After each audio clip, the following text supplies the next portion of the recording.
Hello, everyone, and welcome to another exciting episode of the Pineapple Podcast, where it's all about being tough on the outside, sweet on the inside, and wearing your crown of gratitude proudly. Today, we have two exciting investors, Laurie and Matt of Allure Properties.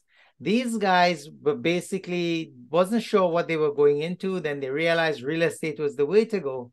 And as they've evolved their business, they've actually touched into many interesting strategies that we're going to sort of jump into with them.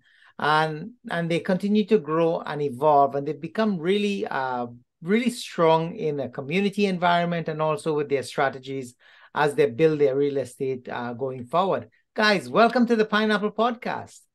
Thank you. Thank you, Mitch. Wonderful. So I want to jump straight into it because I think, people definitely want to learn from your story and more importantly, identify in terms of how can they do it too, right? So as we could appreciate, you guys were like 9 to 5ers. Then you decided, okay, we want to do something better. We want our lifestyle freedom. We want to know that there's something more to retirement than the traditional rocking chair and the clock, right? That's right. So tell us a little bit about the backstory, because I love to get the backstory of our investors before we get into the really exciting stuff that you're working on today. So give us a sense of how did you transition out from that sort of 9 to 5 mentality and then saying, okay, we are going to embrace real estate.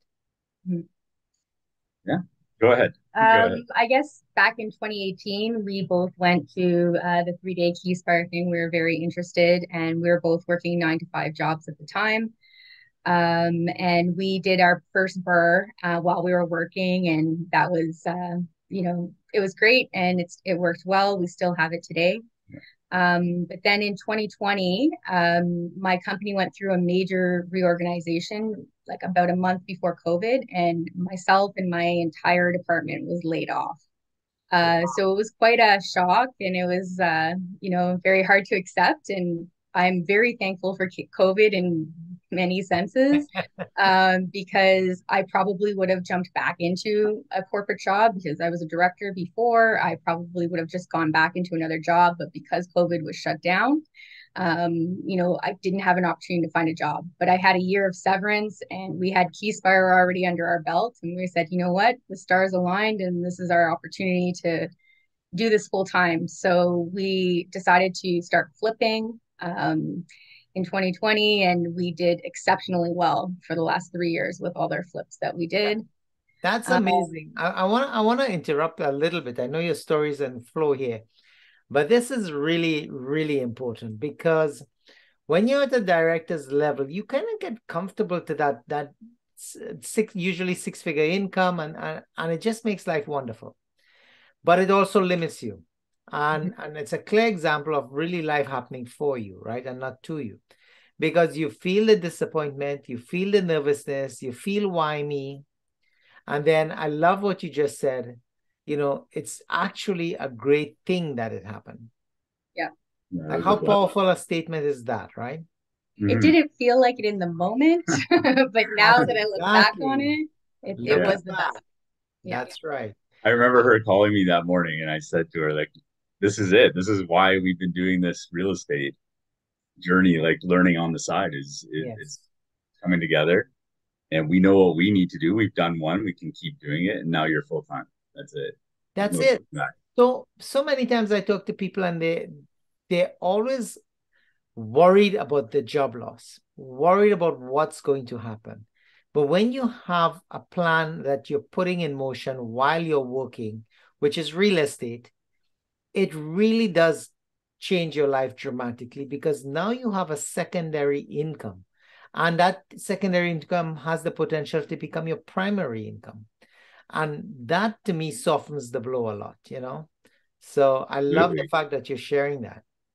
Yeah, I think we would have panicked otherwise, right? Like that's a big loss and at a very hard time, right at COVID. So that's it would have been hard. Yeah. And to correct you, I am still full.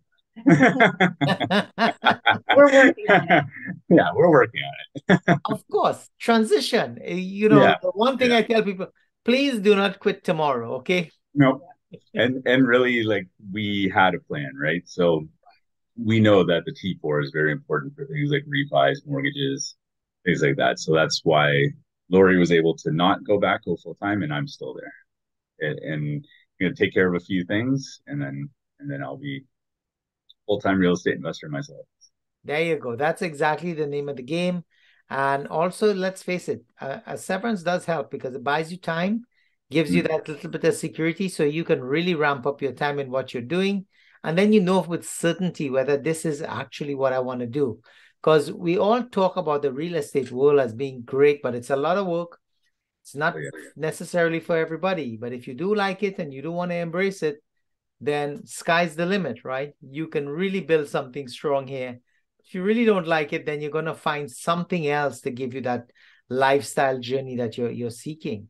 So I'm curious to know, like, once you decided, okay, real estate is the thing, what were some of the strategies you guys employed? We started with the duplex conversion in St. Catharines. That was so a flip to ourselves, obviously, and we still own that one. But then once COVID hit, like obviously we were doing the analyzing of the we bought our first flip was actually going to be another BRRRR, especially since nobody had sold a legal duplex on Hamilton Mountain in like 2 years. We couldn't find any comps at all at the time, and we decided to sell it. And a lot of people kind of questioned us, like, how can you sell a duplex? Like, it's brand new turnkey duplex. How can you do that? And we ended up on the cover of the Hamilton Spectator because we did so well on that flip. And then obviously we just saw like the appreciation happening, and we just continued doing it. And until it wasn't viable anymore. And then now we're back to doing a little bit of BRRRR, and then what we're doing here in Florida. And the flips are really a unique, important strategy. And just for our viewers, because you've sold the property already, it's all public records. So if you could share with us, like, what was the purchase price? What was your renovation in? And then what was your sale price? So we purchased it for $430. We put in $80,000 and we sold it for $830. Oh my goodness. Absolutely. Gangbuster. You know, that's why we chase real estate, right? Yeah. And the right deal, one deal, it changes lives, you know. So this is why coming in, and this is more for our viewers, coming in into the real estate space, you know, you find your groove, like do one deal at a time, test the waters, make sure that you're enjoying it, and then have the success, right? So I absolutely love that. So you did the deal and you flipped the deal outright, not flip to yourself, outright gone. Outright gone, yeah. Yeah, and then we did a couple more flips that year. That wasn't even our best one. We had an even better one last year. So it's just been very successful for us, but unfortunately it doesn't work anymore in Ontario. So we've had to pivot. And so we're here in Florida right now. We're in Pompano Beach, and we're setting up our first arbitrage. So it's in an amazing location, like absolutely stunning. 5-minute walk to the beach, everything you could need. And it's a 4-bedroom, 3-bath house with an in-ground pool and amazing landscaping. It's just beautiful here. We don't want to go back. We're just going to live. We're talking about flying their kids down. There you go. So the arbitrage break, right? So that could potentially become the primary home. Well, yeah, we're arbitraging it, but we decided to live in it too. That's right. Yeah. Forget it. Yeah, we'll find others. Yeah. So I love the fact that you guys have tested the waters, you've done the flips. Arbitrage is really an exciting strategy. I know quite a few people, some people actually do it. Well, you're doing it internationally over North America. I know some people are doing it internationally, globally as well, because it really gives you a strong ability to get into real estate in a significant way, earn significant money, and your investment into the deal is really not that large when you think about it. So for our viewers as well, I mean, arbitrage, that's pretty cool. Most people are going to say, what is arbitrage? So we get that a lot. Yeah. There you go. From other investors we do. Yeah, so let's unpack it. Let's understand in your interpretation, what is arbitrage? So arbitrage is basically subletting or renting from a landlord, and then we turn around, furnish it, and list it on Airbnb. Nice. Yes. So with the owner's permission. I see. You took that answer before I asked the question. So here in Florida, specifically, like for licensing and things like that, they actually want a signed, notarized document from the landlord acknowledging that this is what we're doing. So it's all very transparent. He fully knows that this is our plan. So yeah, that's been our experience. Yes, and the one thing I do want to point out is it has to be transparent. When you are dealing with the landlord, they need to know that they are taking on the lease. Now, here's the benefit. The landlord doesn't have to worry about anything. He's got his monthly income coming in. He doesn't care to be on the phone all the time answering to guest requests through whether it's Airbnb, Stay, VRBO, whichever software you're using. So they're content. They have enough money. It's probably a little bit more money than you would get in a traditional long-term lease anyways. So it tends to be win-win. And I really want to maybe spend a little time on that from the landlord's perspective. So key benefit, landlord doesn't have to worry about anything in terms of minimal minor repairs or renovations and all of that. You guys typically would take care of that. Is that correct? That's correct. Yep. Yeah. Then furnishings, obviously the place has to be furnished. Again, that is your responsibility. As far as the landlord is concerned, he's giving you a vacant house. Correct. In some cases, this one, we actually negotiated in the furnishing. So. Oh, very nice. Now, when you're leaving, I guess, if you are leaving, that the agreement is that furnishing remains with the property?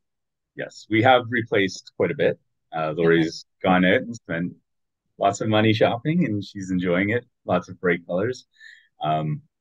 So what we purchase, we will take out, but whatever was here when we got here, we do an inventory and all that stuff when we first arrive, and that way everyone's on the same page and everyone knows what is here. A year from now, we'll all have a recollection of the current state. Yeah, that's exactly right.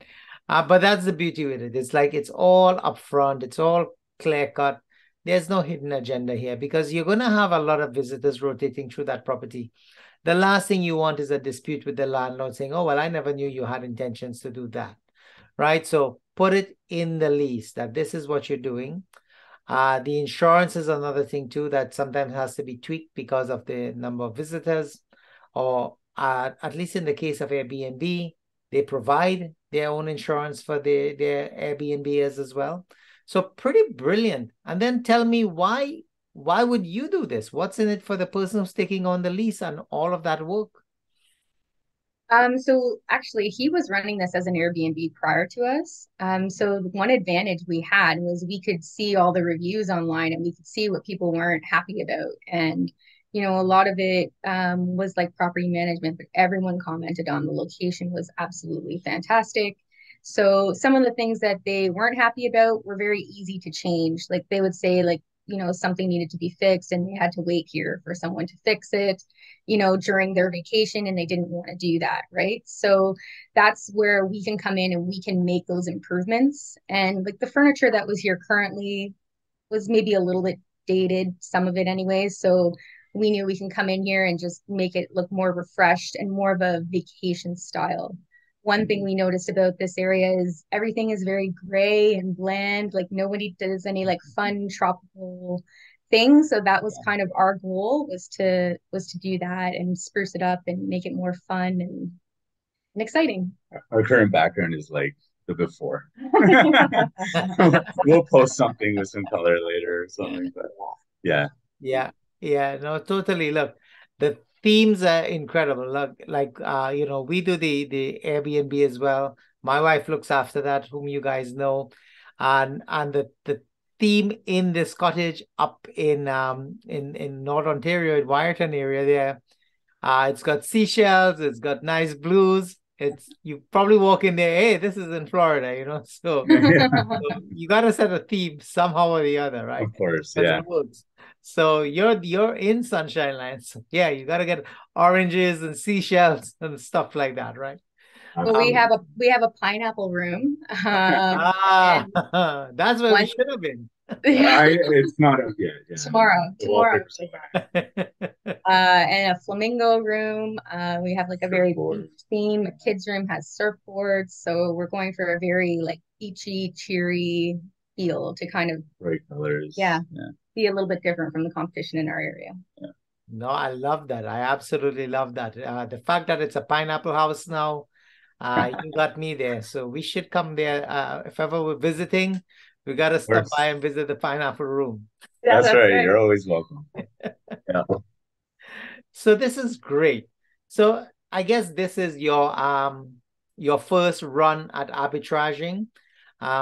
Is there plans to continue to expand this? Are you seeing it as a viable another strategy that you're going to work with, at least for the interim time? Definitely. So we have a partner with us that's doing this short-term rental business as well. So we're also called Luck Short-Term Stays. So that's the arbitrage / STR portion that we're doing. We're very fortunate. He's a wholesaler, so he has like a ton of business experience. He's very good. They're very good on the phone, and because to be honest, arbitraging is a bit of a hard sell to a lot of landlords down here. They don't understand it, or they just think, it's going to be too much trouble. So we've had to sort of master a script. We've had a lot of no's, right? But now we've mastered the script and we're seeing more yeses. We're seeing a lot of that, and they're excellent negotiators. So they've been a great asset to our team. But as well, because they wholesale and they have that side of things, they also get access to a lot of deals that we wouldn't have otherwise seen. So there's a lot of opportunity to purchase. They do a lot of creative financing, vendor takebacks, all kinds of interesting things. So that really helps us down here, because as foreign nationals, the rates can be higher, like down payments can be higher, loan to values are higher than a typical American would get. So creative financing becomes very key for us down here. That's huge, absolutely huge. So that partnership, so my guess is Lux is actually located in Florida? Yes. Nice. So then you are basically telling us that you are finding creative financing solutions in Florida or in the US as a Canadian. That's right. Yes. Yeah. In some cases, we're getting 100% loan to value. They're a lot more open to it. Right. Canadians don't like to pay taxes, but Americans hate it even more. So, so when we can sell them on that as a added bonus, then you start to get a little bit of I'm listening, maybe not a yes right away, but these guys are super persistent. They're a lot better on the phones than we are. We like to do the analyzing of the deals, coming down, getting your hands dirty, furnishing it, designing it. We like that version of it. And our partners are excellent at the phone stuff. Okay. And who's going to be coordinating? Because, I mean, this is a very interesting thing that you're doing here, because the next question is, okay, if you're coming back into Canada, who's going to be scheduling the cleaners? Who's going to be looking after the guests? Are you guys going to be managing that remotely? Yes. Yeah. So we've been down here setting up our team, getting everybody aligned. And one of our partners is relocating to Canada. He's actually from Canada to here. So he's actually from Stony Creek, but he'll be sort of living down here as well. So he's kind of our boots on the ground, but we've made a lot of contacts since we were here. Again, with licensing, you need to have what's it called? Like a registered agent. So they have to live within 3 hours of the property to be able to respond should something happen. So we needed to make that key contact so we can put that on the application. So we've been able to do that while we were here. And most of it's going to be automated, right? Like a lot of like the mailing and scheduling the cleaners will all be automated through Automated in which way? Like, I know there's a lot of automations coming down the pipeline for short-term rentals. Some of them, they actually looking at automating buildings now. So you have camera check-ins, you have punch-in codes for the doors and stuff like that. So what sort of automations are you looking at? All of that. Yep. So we use ringing doorbells so we can see everything that's happening. We use like an N code lock on the front, which changes every time there's a changeover automatically. We've reached out for Turnover B&B for cleaners, although I don't think we picked one from there, but Yeah, we got one, but not from we're also putting in something called Minute, which can register the decibels in the home. So we'll know if it's starting to get too loud in the house Yes. before that happens. And then we actually get notified. So we actually pitch that to the landlord as one of the things that we have, all these things we have, to protect his property, to make sure there's no parties. Wow. We've actually made friends with all the neighbors already. We were transparent about what we were doing, and we said, if anything comes up, please call us first. We'll deal with it. And they've been very friendly and very welcoming. So that's been a relief. It helps the most of them are Canadian. Yeah. We've actually had yesterday a couple from Pittsburgh asked me if we would actually co-host their property across the street because they saw that we were doing this, and they just fired their management, so they approached us for that. So that's sweet. There's a lot of different streams that come from this. You can arbitrage, you can own it in STR, you can co-host. There's so many different ways of doing it. Absolutely. But the arbitrage really does give security to the landlord, and it gives you the opportunity to make some significant cash flow, which I think is brilliant. Because now, before it was like, okay, become a property manager if you want to get some extra cash flow and to learn about properties. Now you got arbitrage and short-term rentals, which is pretty cool area for a lot of people, right? It's basically a hotel business. And as you can appreciate, that's a highly profitable business, right? So this allows a lot of significant improvements for sure in terms of your business or your ability to generate some cash. Because the one thing with real estate investors, as many of you know and will realize once you get into it, it takes out a lot of cash. So you're always looking for cash flow, because there's just a lot of demands on capital to get ownership of properties, to manage it, to renovate, and it tends to come after the deal. So if you're running a 1-year deal or a 2-year deal, things get tight until you can get to the end of the finish line, so to speak, on that particular project. So I think arbitrage solves this, because now if you really want to get into real estate and you don't have that capital, well, here's one more opportunity where we talk about OPM and things like that. Well, now it's other people's property. OPP. OPP. Yeah, there's a song. Yeah. And I believe personally, arbitrage is going to become quite popular. I think you're jumping into it is probably at the best time, because people still need education around it. So they're not very familiar with it. But once word gets out that this is actually a real stream of opportunities for both a landlord and yourself as the investor, I think it's going to become something quite significant in this space, in the real estate space, over the next little while. Now, the one thing I am going to ask you about is the challenges. Like you said, you got to get licensed, you got to have a 3-hour play.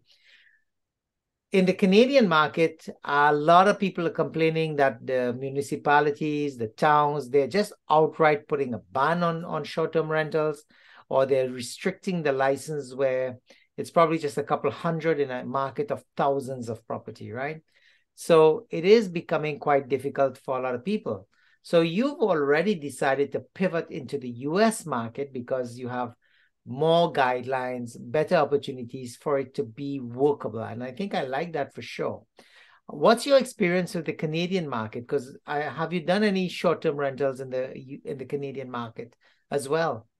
Well, we have a duplex that we just finished right before we came here, and our intention was to short-term rental it in Hamilton, but then Hamilton recently changed their rules that it has to be your primary residence. So that kind of put a wrench in everything. And I think that kind of was the nail in the coffin for us, that we've just been struggling so much in Canada. Like, I almost like to say that the government is your biggest threat to our business.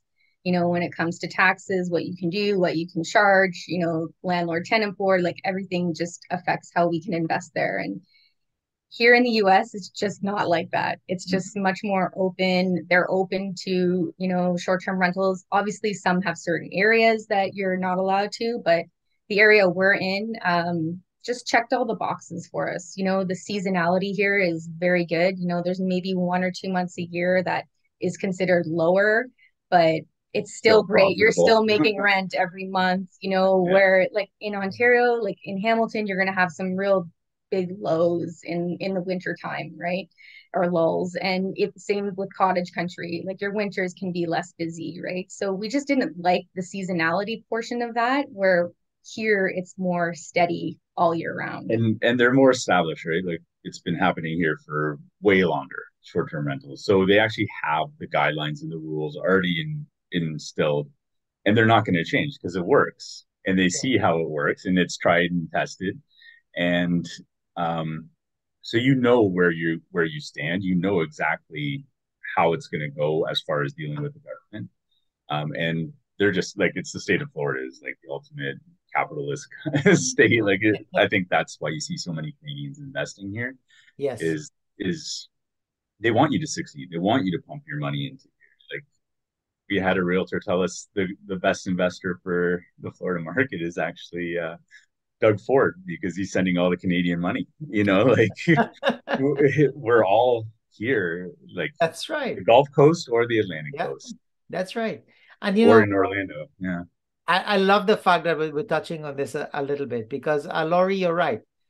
The governments can either enable you or not. And in this case, there's so much restrictions in the Canadian market when really and truly the North American market should drive the same philosophies behind business, because businesses is what drives an economy in a country to grow and develop. And when you put restrictive policies, especially one of the most dominating areas or within the economy that people can get involved, you can have literally millions and millions of people investing in the real estate market, growing a country that has ridiculous amount of immigration policies of people coming into the country that they've never had before, but yet they're not allowing the people in the country to grow and develop at a faster rate so that they can provide houses. You know, it is mind-boggling. And what happens? It's like a brain drain. You get other countries that have gotten the message and they've opened up the doors and they're ready to work, and your best people and your best dollars, they all leave going to find the other markets. Because let's face it, time is of the essence here, right? We all have limited time, whether it's chasing a property or chasing life, you know, Right. so we don't want to waste a day.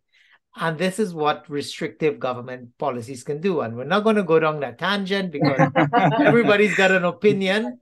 Yeah. But the fact is, business policies need to drive the growth of business. And this is what you as an entrepreneur is clearly demonstrating, is that I love where I live. I love what I'm doing here, but I can't move ahead. I need to find a solution. Yeah. And I think that message to me is important. It's also important for other investors coming into the space. Many of us are coming into this space brand spanking new. We also love the idea of going into the USA. But again, what's the strategy? What's the market? How do we figure it out, right? So you've chosen one of thousands of strategies that you could literally employ. And I like the fact that you focused in on it. You've done the research on it. You've automated to the point where even you're looking at the decibel, which is important. It means that you're managing a house that's going to be peaceful for the neighborhood. So what are we doing here? You're eliminating any possible problem that could come up from the traditional Airbnb. Airbnb has learned a lot, even with their software. They recommend things to you. They suggest nightly rates to you. They advise you on the members. Some of them, they tell you these are 5-star rated members. It's okay to rent to them. And if they're not a 5-star, or if they've never come before, they ask you, well, here's some information about them. You choose.